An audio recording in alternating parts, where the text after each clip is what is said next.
Hello बच्चों, आज के इस वीडियो में हम पढ़ेंगे इंटीग्रेशन के बारे में। तो डिफरेंशिएशन एंड इंटीग्रेशन के अंदर हमने जो है डिफरेंशिएशन के बारे में डिस्कस कर लिया है कि डिफरेंशिएशन क्या होता है, और उसके अंदर हमने जो है मैक्सिमा और मिनिमा के बारे में बात की थी, और हमने कुछ इंपॉर्टेंट फंक्शंस का वहाँ पर डिफरेंशिएशन भी फाइंड किया था। तो आज के इस वीडियो में हम बात करेंगे इंटीग्रेशन के बारे में। इंटीग्रेशन क्या होता है? तो देखिए, जैसे इंटीग्रेशन मैंने यहाँ पर लिखा है कि इंटीग्रेशन के बारे में हम यहाँ पर पढ़ रहे हैं। तो अगर मैं एक लेमन की लैंग्वेज में आपको बताऊं कि एक साधारण सा कोई इंसान है जिसको ज़्यादा नॉलेज नहीं है मैथमेटिक्स की, फिज़िक्स की, तो वो क्या समझे इंटीग्रेशन से। तो अगर कॉमन लेमन लैंग्वेज में मैं बोलूँ तो इंटीग्रेशन का मतलब होता है सिंपल जोड़ना।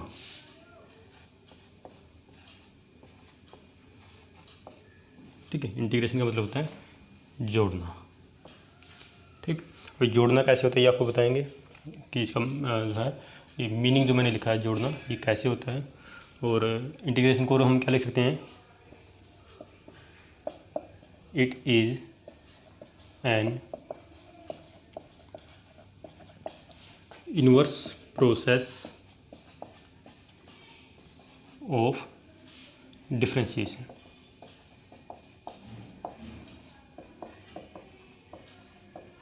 ठीक है, डिफरेंशिएशन की ये एक इनवर्स प्रोसेस होती है। इनवर्स, ठीक है, इनवर्स कैसे होता है ये आपको यहाँ पर बताएंगे। लेकिन उससे पहले देख लेते हैं कि इंटीग्रेशन हम कैसे करते हैं, सिंबल क्या होता है इसका। तो देखिए, मान लेते हैं जैसे इंटीग्रेशन में कर रहा हूँ यहाँ पर, कोई एक एक जो टर्म का आपको मीनिंग बताएंगे यहाँ पर।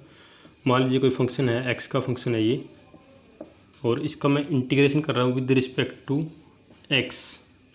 और इंटीग्रेशन करने के बाद मेरे पास आता है एफ ऑफ एक्स। ठीक है, एक एक्स का फंक्शन ही आ रहा है दूसरा। तो यहाँ पर देखिए एक एक टर्म का मीनिंग आपको बता रहे हैं। ये जो है ये है सिंबल ऑफ इंटीग्रेशन। ये इंटीग्रेशन का सिंबल है। ये जो है इसे बोलते हैं, जिसका हम देखो इसका इंटीग्रेशन कर रहे हैं, तो जिसका इंटीग्रेशन किया जा रहा है उसको बोलते हैं इंटीग्रेंड। ठीक है, इसका इंटीग्रेशन किया जाता है तो इसको इंटीग्रेंड बोलेंगे। और ये क्या चीज़ है? जिसके रिस्पेक्ट में इंटीग्रेशन किया जा रहा है। ठीक है, with respect to which we are integrating.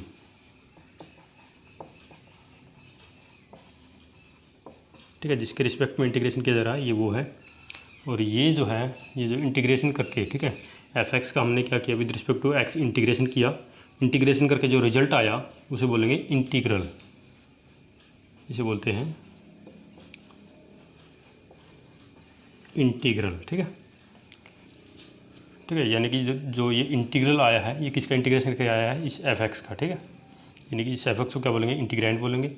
जिसके रिस्पेक्ट में हम डेरिवेटिव करें ठीक है, उसको यहाँ पर लिखते हैं। जैसे डी एक्स लिखा है, अगर एक्स के रिस्पेक्ट में करें तो यहाँ पर डी एक्स लिखेंगे, वाई के रिस्पेक्ट में करें तो यहाँ पर डी वाई लिखेंगे। ठीक है, और ये सिंबल है इंटीग्रेशन का सिंबल है। ठीक है, तो अभी आपको बताते हैं, जैसे यहाँ पर मैंने लिखा था कि एक इन्वर्स प्रोसेस होती है डिफरेंशिएशन की। तो इन्वर्स प्रोसेस कैसे होती है तो वो देख लीजिए। तो देखिए, इन्वर्स प्रोसेस ये इस तरह से होती है। अब जब मान लेते हैं मैं यहाँ पर क्या करता हूँ, देखो डिफरेंशिएशन करता हूँ। लेट मैं y कोई फंक्शन लेता हूँ, y is equal to 5x। ठीक है, और फिर मैं क्या करता हूँ, डिफरेंशिएशन फाइंड करता हूँ y का विद रिस्पेक्ट टू x। क्या होगा? d divided by d x. Y की जगह मैं लिखूँगा 5x। इसका डिफरेंशिएशन आपको पता है, इससे पहले वाले वीडियो में बताया था। 5x का क्या होगा डिफरेंशिएशन?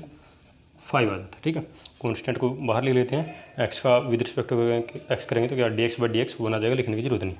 तो यहाँ पर देखो ये 5x जो था यहाँ पर, इसका डिफरेंशिएशन करके क्या आया है? 5 डिफरेंशिएशन करके 5 आया है। और फिर 5 जो है इसका इंटीग्रेशन अगर मैं करूँगा,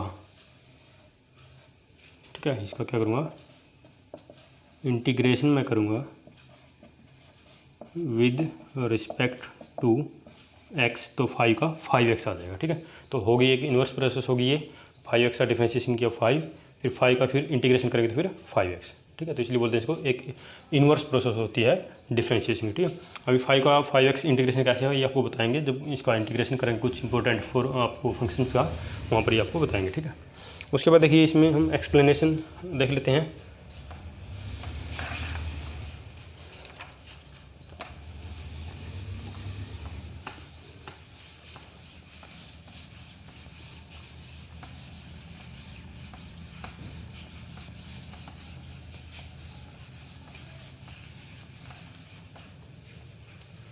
तो देखिए एक्सप्लेनेशन क्या होगी इसकी, किस तरह से बताएंगे।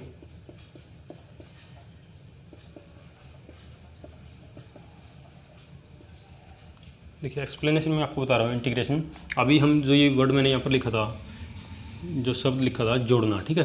तो जोड़ना कैसे है उसका मीनिंग आपको बता रहे हैं। देखो मान लीजिए मेरे पास कोई एक रोड है, ठीक है, कोई भी हो सकती है, ठीक है, आयरन रोड हो सकती है या फिर कोई वुडन रोड हो सकती है। तो उसकी मुझे क्या करनी है, जैसे यहाँ पर छोटे छोटे लाइन एलिमेंट में ले लेता हूँ, यानी कि छोटा छोटा टुकड़ा है, उसकी मुझे लेंथ पता है ऐसे, ठीक है। ये DL1 है, एक टुकड़ा ये है इससे आगे, इसकी लेंथ जो है वो DL2 है, ये टुकड़ा है इसकी लेंथ DL3 है, ये टुकड़ा है इसकी लेंथ DL4 है। ऐसे बहुत सारे इसके अंदर टुकड़े होंगे, ठीक है। तो इसकी पूरी लेंथ अगर मुझे फाइंड करनी है तो मैं कैसे फाइंड करूँगा, L, तो जो छोटे छोटे जो टुकड़े हैं इनको जोड़ दूंगा तो पूरी लेंथ आएगी DL1 plus DL2 plus DL3 plus up to so जितने भी टुकड़े होंगे, ठीक है। मान लीजिए n नंबर ऑफ टुकड़े हैं तो यहाँ पर DLN तक जाएगा, ठीक है। फिर देखो इसको मैं आपको एक समेशन का साइन आपने देखा होगा कहीं पर, इस तरह का एक साइन होता है समेशन का, ऐसे साइन बनाते हैं। जो समेशन का साइन है क्या करते हैं, ये एक बड़ी सी एक सीरीज बन गई है, ठीक है। DL1 plus DL2 plus DL3, ठीक है। बहुत हमें क्या करना है, बहुत ज़्यादा लिखना पड़ रहा है। तो इसको कम लिखने के लिए कॉम्पैक्ट फॉर्म में कैसे लिखेंगे इसको, DLI, और यहाँ पर लिखेंगे I running from 1 to n, ठीक है। I की वैल्यू 1 पुट करेंगे, DL1 आएगा, 2 पुट करेंगे, DL2 आएगा। समीशन करेंगे में सम होता जा रहा है उसका, ठीक है। तो कॉम्पैक्ट फॉर्म में हम इसको ऐसे लिख सकते हैं। अब आगे देखिए, अभी जो ये DL1 है, DL2 है, DL3, ये क्या है, छोटे छोटे टुकड़े हैं, लाइन एलिमेंट हैं। इस लाइन के ऊपर जो रोड मैंने ली है उसके ऊपर छोटे छोटे टुकड़े हैं। अगर उनका साइज़ बहुत छोटा हो, ठीक है, अगर मैं यहाँ पर लिखूँ इफ़ DL अप्रोचेज टू 0, अगर वो 0 को अप्रोच करे, मतलब कि इतना छोटा है लगभग 0 के बराबर कि उसको हम डिस्टिंग्विश भी नहीं कर पा रहे।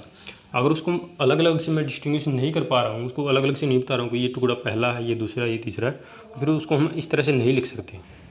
ये तो तभी लिख सकते हैं ना जब हम अलग अलग से पता हो कि ये DL1 है, ये DL2। अगर वो इतना छोटा होगा कि इसको हम अलग ही नहीं कर पा रहे हैं दो टुकड़ों को, तो फिर उसको ऐसे नहीं लिख सकते।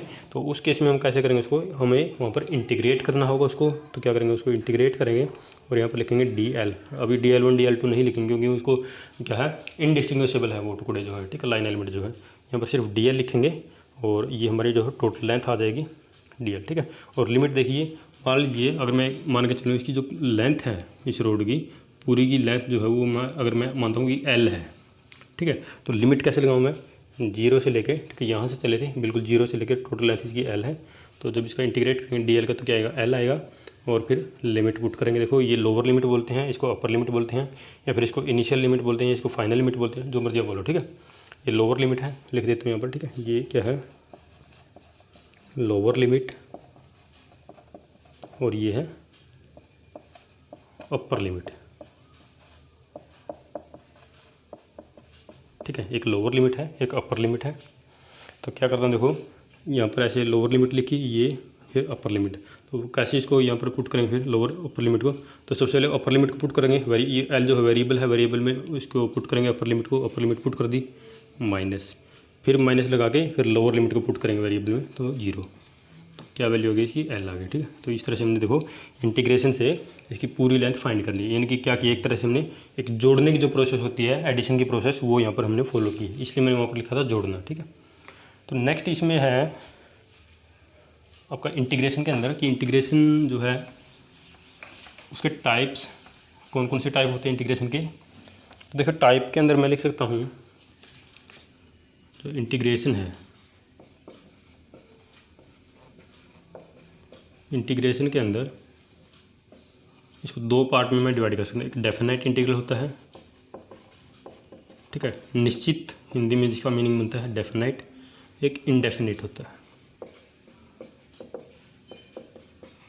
अनिश्चित हिंदी में अगर बोले तो, ठीक है। तो ये इसके 2 पार्ट बनते हैं इंटीग्रेशन के।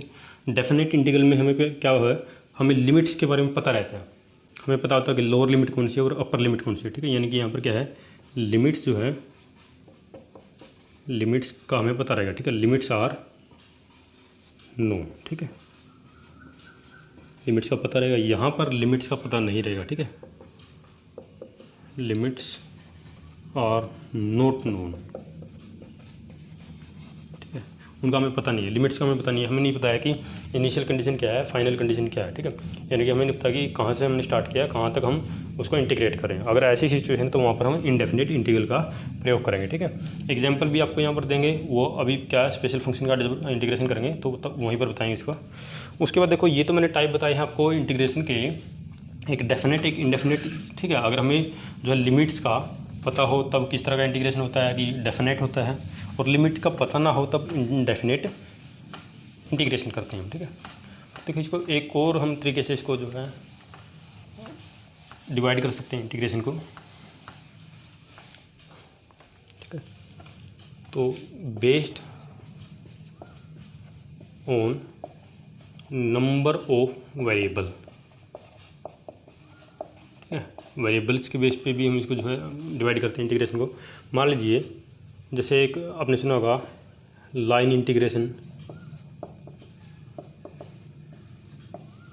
लाइन इंटीग्रेशन यानी कि अगर जब किसी अलोंग द लाइन हम इंटीग्रेट करते हैं, जैसे अभी हमने किया एक रोड के लिए एक लाइन इंटीग्रेशन था ये, तो इसमें हम क्या करते हैं लाइन इंटीग्रेशन के अंदर जो मैंने यहाँ पर लिखा है, तो देखो लाइन इंटीग्रेशन हम लगाते हैं तो उसको सिंबल क्या होता है लाइन इंटीग्रेशन का, एक सिंपल एक ऐसे इंटीग्रेशन ऐसे साइन बनाते हैं, ठीक है। ये लाइन इंटीग्रेशन के लिए है।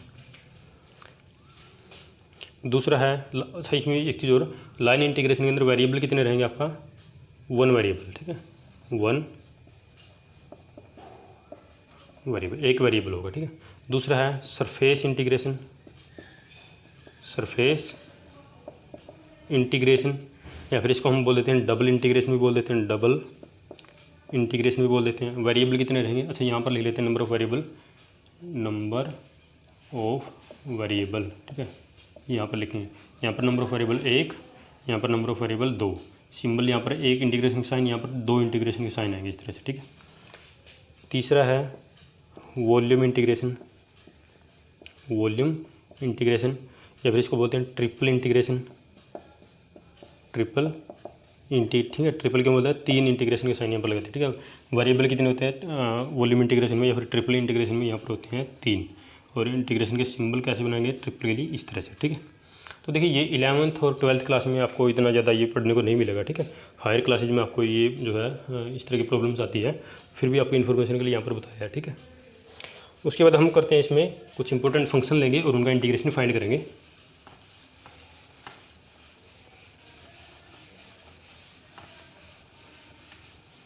ठीक है, अभी क्या करेंगे इंटीग्रेशन फाइंड करेंगे कुछ इंपॉर्टेंट फंक्शन का।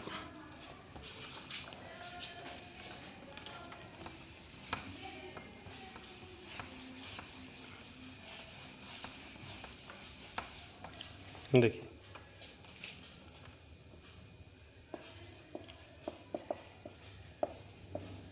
Integration of some important function, कुछ इंपॉर्टेंट फंक्शन ले रहे हैं उनका इंटीग्रेशन फाइंड कर रहे हैं। तो यहाँ से देखो एक जनरल, इनको ये भी बोल सकते हैं कि जो जनरल फंक्शन ले रहे हैं वहाँ इनका इंटीग्रेशन मैं फाइंड करूँगा, तो यहाँ से आप बाकी जो फंक्शंस होंगे उनका इंटीग्रेशन आसानी से फाइंड कर सकते हैं। पहला मैं लेता हूँ, मान लीजिए फंक्शन है कोई एक्स का, कोई फंक्शन मैं लेता हूँ इक्वल टू एक्स की पावर एन, और कंडीशन है एक्स नॉट इक्वल टू -1, ठीक है। एन जो है -1 के बराबर नहीं होना चाहिए, ठीक है, ये कंडीशन है। तो इसका इंटीग्रेशन कैसे फाइंड कर, देखो integration F x d x, F x की जब पुट करूँगा एक्स की पावर एन डी एक्स, यानी क्या करें देखो एक्स की पावर एन का हम इंटीग्रेशन फाइंड कर रहे हैं with respect to d x के, ठीक है, with respect to d x बोले या फिर विद रिस्पेक्ट टू एक्स, ठीक है, एक्स के रिस्पेक्ट में इसका हम इंटीग्रेशन फाइंड करें। तो कैसे करते हैं, देखो जो हमारा वेरिएबल है उसकी पावर यहाँ पर देखो एन है, इसको ऐसे लिखेंगे एन जैसे लिखा है, ठीक है। तो इसकी जो पावर है पर एन है, तो क्या करेंगे उसकी पावर में एक जोड़ते हैं, और जो टोटल पावर बन गई n+1 बन गई उसको नीचे ऐसे कैसे लिखते हैं n+1, ठीक है। अभी ये जो वेरिएबल था हमारा बेसिक जो वेरिएबल था उसका फिर डिफ्रेंशिएशन भी करना होता है, नीचे डिफ्रेंशिएशन लिखते हैं, लेकिन x का डिफ्रेंशिएशन करेंगे विद रिस्पेक्ट टू x, यानी कि dx/dx 1 ही आ जाएगा, तो 1 लिखने की जरूरत नहीं है, उससे कोई फ़र्क नहीं पड़ेगा, ठीक है। तो अभी ये हमारा जो फाइनल रिजल्ट क्या बना एक्स की power n+1 divided by n+1, ठीक। सेकंड नंबर पे हम क्या करेंगे, एफ एक्स लेंगे और एफ एक्स हमारा है 1/x, ठीक है। ये मान लेते हैं एफ एक्स क्या हमारा 1/x है। तो इसका इंटीग्रेशन कैसे फाइंड करेंगे, f(x) dx is equal to f x की जब पुट करूँगा 1/x और यहाँ पर लिखता हूँ dx, ठीक है। अभी देखो ये हमारा जो है कोई फंक्शन है, इसका हमें इंटीग्रेशन फाइंड करना है विद रिस्पेक्ट टू x करना है। तो फंक्शन किस तरह से है, देखो डिवाइड में है, ठीक है, यानी कि डिनोमिनेटर में आया है, नीचे आया है। तो नीचे फंक्शन है, अगर इस तरह की सिचुएशन हो, नीचे फंक्शन हो ऊपर उसका डेरिवेटिव हो, देखो x है, x का डेरिवेटिव 1 होता है, नीचे फंक्शन है ऊपर उसका डेरिवेटिव है। तो इस तरह का फंक्शन हो हम क्या लिखते हैं उसको, लॉग फंक्शन, ठीक है। और लॉग कौन सा होगा, नेचुरल लॉग, या तो आप उसको ln लिखो या फिर log बेस e लिखो, ठीक है। ठीक है, दो तरह के आप लोग अरिथमेटिक पढ़ते हो, एक होता है log बेस e और एक होता है log बेस 10, ठीक है। तो ये किसी दूसरी वीडियो में आपको इसके बारे में बताएंगे अगर आपको नहीं पता है तो 1/x को dx का क्या होगा, log फंक्शन होगा ln x, ठीक है। और फिर x का डिफरेंशिएशन अगर नीचे लिखेंगे तो 1 हो जाएगा, उसको लिखने की जरूरत नहीं है। तो इसका जो है 1/x का क्या आ गया, ln x, ठीक है। या फिर इसको log बेस e x भी लिख सकते हैं, log बेस e और ये x, ठीक है। उसके बाद देखिए क्या है, थर्ड है हमारा f x is equal to sine x. इसका इंटीग्रेशन कैसे फाइंड करेंगे, f x with respect to x ही करना है। तो यहाँ पर लिखूँगा मैं sine x d x. Sine x का जो इंटीग्रेशन आता है वो आता है माइनस का कोस एक्स, ठीक है। ध्यान दीजिए जब डिफ्रेंशिएशन किया था, डिफ्रेंशिएशन में साइन का क्या था, डिफ्रेंशिएशन कोस आया था और कोस का माइनस साइन आया था, लेकिन यहाँ पर साइन का माइनस कोस आ रहा है, ठीक है। और एक्स का करेंगे वो 1 आएगा नीचे, उसको लिखने की जरूरत नहीं है, ठीक है, वो तो आपको बताइए, ठीक है। जैसे ये एक्स है, बता देता हूँ एक बार फिर भी, एक्स का फिर डिफ्रेंशिएशन भी करना होता है, नीचे लिखते हैं उसको, ठीक है। एक्स का विद रिस्पेक्ट टू एक्स ही करेंगे, dx बाई dx। तो ये कैंसिल होगा, 1 होगा तो नीचे 1 लिखेंगे तो उससे कोई फ़र्क नहीं पड़ेगा, ठीक है। फोर्थ है f of x is equal to cos x. तो इसका जो इंटीग्रेशन होगा cos x d x is equal to, cos का इंटीग्रेशन क्या आएगा, यहाँ पर प्लस का साइन आएगा, ठीक है, लेकिन डिफ्रेंशिएशन में माइनस का साइन आता है, ये हो गया, ठीक है। उसके बाद है फिफ्थ जो होगा हमारा, ठीक है। यहाँ पर हमने देखो साइन हो गया है, कोस है, उसके बाद हम करेंगे जैसे सीकेंट स्क्वायर, ठीक है। फिफ्थ नंबर पे हमारा होगा यहाँ पर इंटीग्रेशन हो, कोई फंक्शन लेंगे एफ ऑफ एक्स, ठीक है, कोई फंक्शन लिया है और वो मैं ले रहा हूँ यहाँ पर सीकेंट स्क्वायर एक्स। तो इसका जो इंटीग्रेशन होगा फिर secant square x with respect to x करेंगे वो होगा टेंजेंट एक्स, ठीक है। देखिए डिफरेंशिएशन में अपने टेंजेंट का किया था, टेंजेंट क्या आया था, सीकेंट स्क्वायर एक्स आया था, ठीक है। यहाँ पर सीकेंट स्क्वायर एक्स का जो इंटीग्रेशन करेंगे तो टेंजेंट एक्स आ रहा है, ठीक है।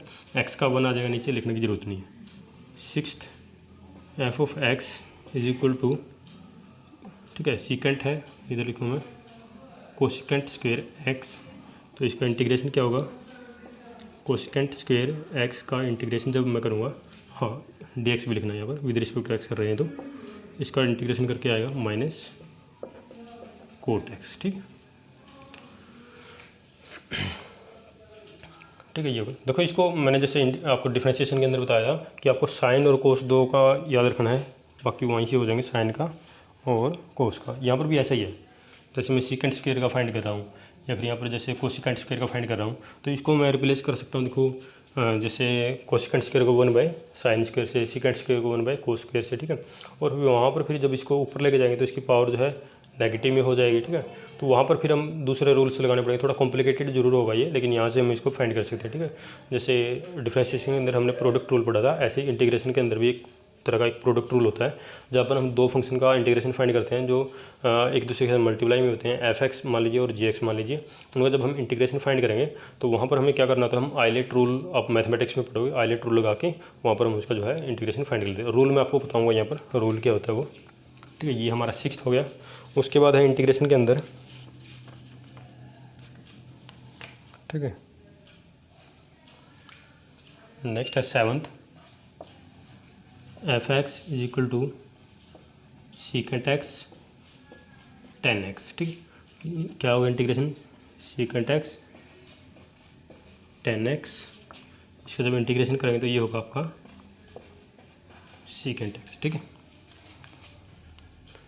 ठीक है, सीकेंट एक्स। ठीक है, जैसे डिफरेंशिएशन में सीकेंट का क्या आया, सीकेंट एक्स 10x आया था, यहाँ पर सीकेंट एक्स 10x का इंटीग्रेशन आ जाएगा सीकेंट एक्स। ठीक है, यहाँ पर भी इसको आप चाहे तो साइन कोस की फॉर्म में लेके इसको, जैसे सीकेंट 1/कोस साइन बाई कोस स्क्वायर हो गया, तो वहाँ से भी इसको फाइंड कर सकते हैं। ठीक है, थोड़ी कॉम्प्लिकेटेड सिचुएशन हो गई, थोड़ा मुश्किल होगा, लेकिन यहाँ से फाइंड किया जा सकता है। ठीक है, 8th f(x) is equal to cosecant x cot x, इसका इंटीग्रेशन क्या होगा, कोसिकेंट एक्स कोट एक्स, और ये जो हो जाएगा आपका कोसिकेंट एक्स कोट एक्स का क्या होगा, इंटीग्रेशन करके माइनस कोसिकेंट एक्स। ठीक है, एक्स का करेंगे वन आ जाएगा, लिखने की जरूरत नहीं। ठीक है, अच्छा यहाँ तक दिखाई दे रहा है नीचे, ठीक है, तो ये हमने 8th यहाँ पर इसका फाइंड कर लिया कोसिकेंट एक्स कोट एक्स का। ठीक है, तो उसके बाद इसमें जो है हम फाइंड करेंगे कुछ यहाँ पर जो रूल्स आपको बता देते हैं इंटीग्रेशन फाइंड करने के। ठीक है, ये आपने देख लिया, नोट कर लिया होगा।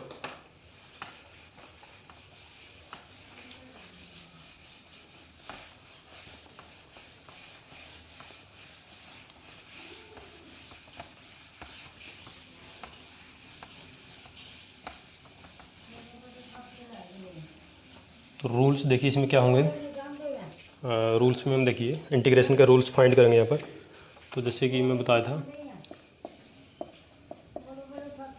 रूल्स ऑफ इंटीग्रेशन, देखिए पहला जो रूल है, ठीक है, पहला रूल क्या है, मान लीजिए मुझे इंटीग्रेशन फाइंड करना है, कोई इस तरह से कोई फंक्शन है f(x) dx, जैसे अभी बताया था मैंने, इसका इंटीग्रेशन फाइंड कर रहे थे हम।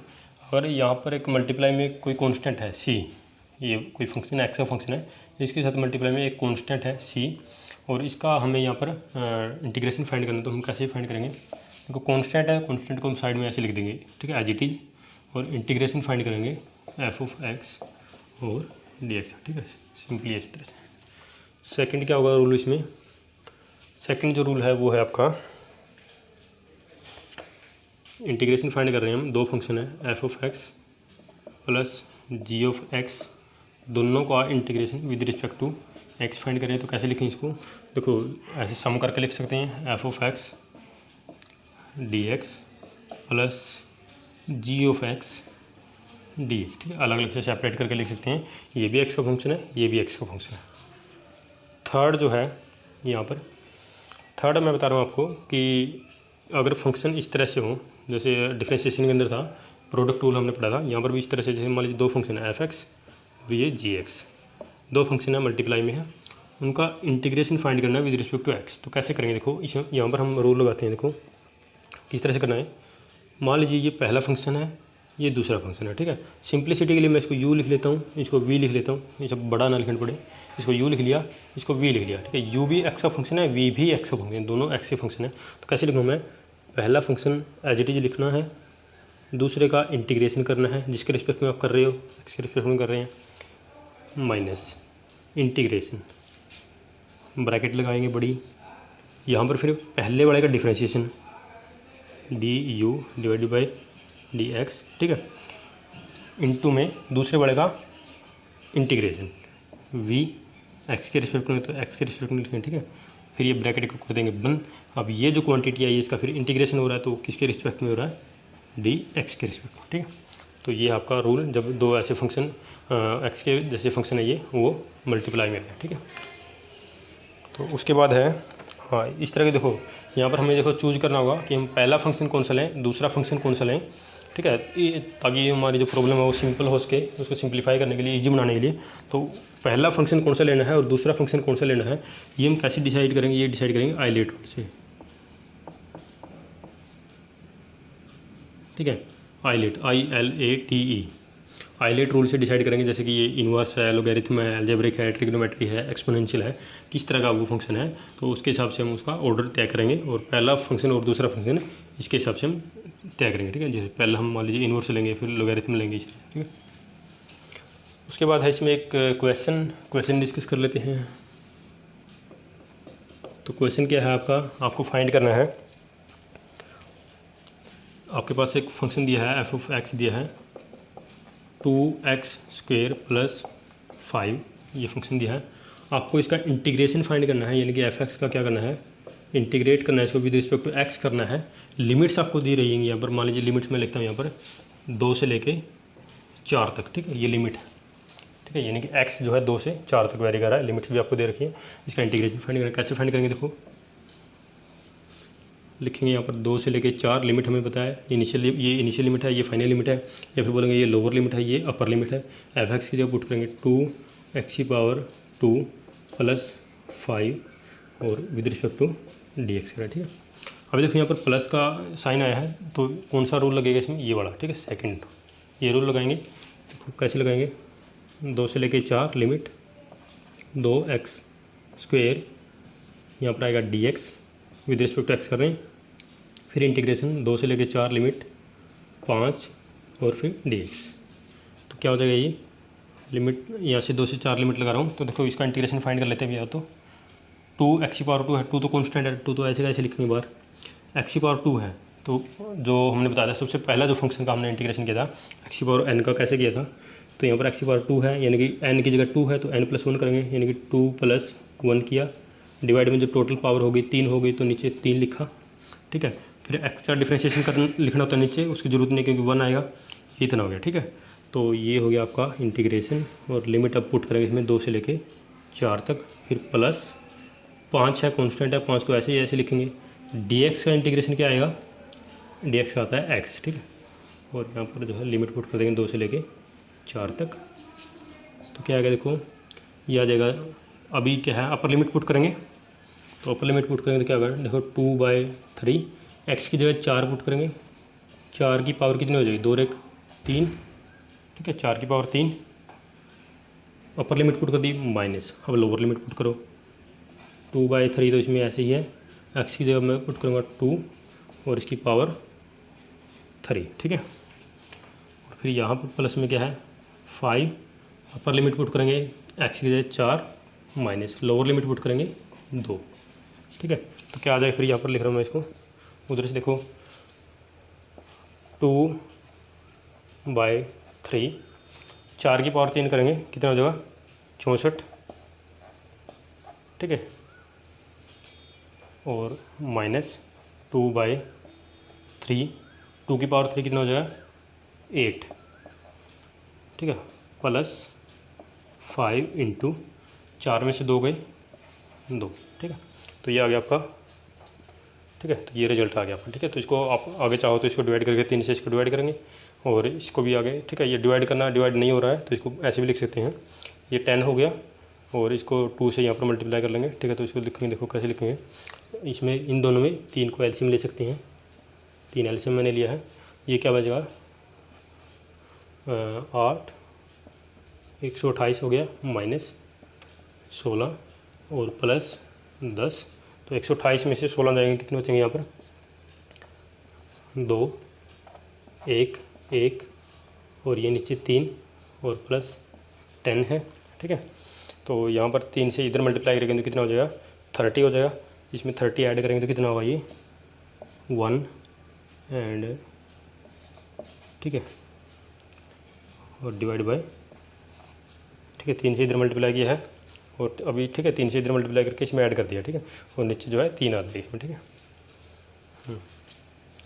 ठीक। तो ये हो गया आपका आंसर, ठीक है। तो इसका जब इंटीग्रेट करेंगे और लिमिट्स 2 से 4 अप्लाई करेंगे तो आंसर क्या आएगा आपका 142/3 आएगा, ठीक है। तो ये हमने इंटीग्रेशन के बारे में डिस्कस कर लिया है, ठीक है।